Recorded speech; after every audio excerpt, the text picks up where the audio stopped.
This is the VOA Special English Agriculture Report. What can you do with earthworms? Some people use the creepy crawlers to catch fish, but others put worms to work making compost. Compost looks and feels like good soil. Gardeners and farmers add it to soil to make plants grow better.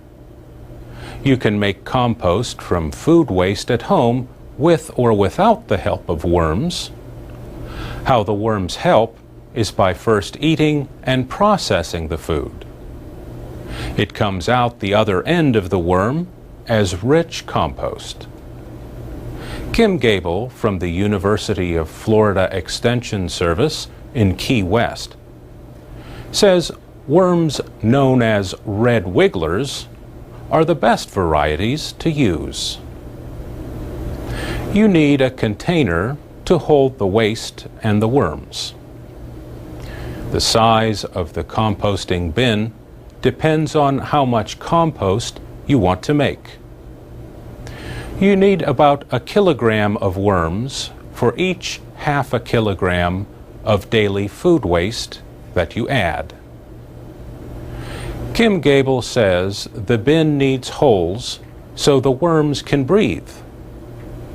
And they also like to be in the dark, so cover the bin to keep out the light. One thing worms do not like is very high temperatures. Kim Gable lives in the warm climate of southern Florida. She keeps her worm bin indoors. Unpleasant smells can be prevented by controlling the amount of food waste added to the bin and avoiding meat or bones. For composting with worms, you need bedding that is moist but not too wet. The amount of water you add will depend on the bedding material you use. Kim Gable uses newspaper cut into strips about 2.5 centimeters wide. Add 2 handfuls of soil for every half square meter of bedding material and mix well. Spread the worms over the bedding. The worms will start to wriggle their way down. Remove any worms that remain on top of the bedding after 2 hours.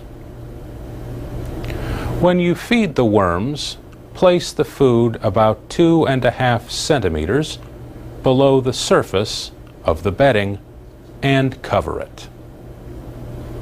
The worms' waste, or castings, should be ready to use as compost within 2 to 6 months. To remove the compost, you can push it all to one side of the bin. Place new bedding and food on the other side. Within a few weeks, the worms will move to the new bedding.